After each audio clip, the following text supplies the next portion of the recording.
I want to make a bread factory. So I've been thinking about how expensive everything's been getting lately, and to be honest, how much more expensive it's going to get. With the way things are going, with everything that's happening in Iran, with the way things that are going with corporate greed, to buy anything simple is going to cost probably 10 to 20% more than it already has been, on top of already the ridiculous prices. Now, my largest limitation is that this has really been a good hobby for me. I enjoy baking, I enjoy making good food, I enjoy making it affordable for other people. But the more I think about it, the more value I think there is. When you look at things like chips, or you look at other shelf-stable goods like really, protein bars, there's always this way that startups want to go in there and say, hey, we've got this more healthy alternative. And yeah, they are healthy, and a lot of times they taste great, but they're expensive. I think there's this good middle ground that's coming where a lot of middlemen will be cut out, and a lot of people will start buying things that are good for you, but maybe aren't organic, that maybe aren't, all 100% natural, and that's okay. Because I think the reality is that most people can't afford organic everything.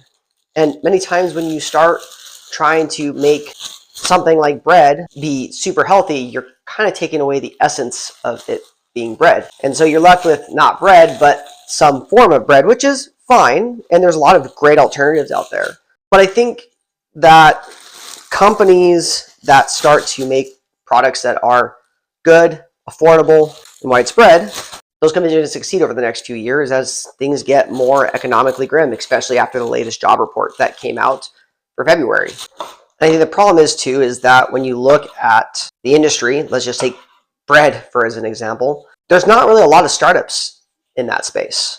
There's just not, because the moat is large. So you result to becoming a micro bakery or making amazing artisan foods, but you've got a SKU list, 20 items long, and it makes it really difficult to scale because the infrastructure is, it's you, it's your knowledge base, that's the bottleneck. And when you look at just normal white bread, there's not really any startups in the space. And did you know that the bread market is about $24 billion in the US, which is, in my mind, kind of crazy. So I don't know what this means. I'm going to make this something larger. I'll continue just doing it as a hobby. But it makes me think, hey, maybe I do want to invest into that $4,000 mixer and that $5,000 oven.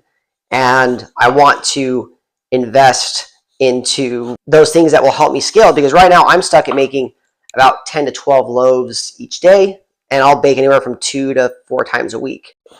So the real moat is that in order to get to like 30 to 60 loaves a day, I need to probably buy about $10,000 in equipment, because I also need a bread slicer and a few other things. Now here's the problem. When you include labor, I basically make minimum wage while making this bread, so you need the equipment to scale. Let's say I keep my current rate, and let's keep it conservative and say I sold 30 loaves every single week. Well, that's only $90 a week. That's less than $400 a month, so it'll take me years at this rate to kind of build up. And I come from the startup world. I raised venture capital money in a previous life and did a startup, and back then it was a bit different. A lot of these VCs and even the grant money that's out there, they have completely different criteria. There's not a lot of options out there for people trying to make infrastructure level change. So again, I'm not saying this bread's going to solve everything, but I think what it's got me to think about is that we need to buy local more often, even if it's a little bit more expensive, because that will ultimately bring the prices down. And it provides local jobs. So if you're like me and you're just kind of sick of all the craziness in the world, and you want things to be just a little bit better, slow down. Instead of picking your normal brand, look around and see what's local.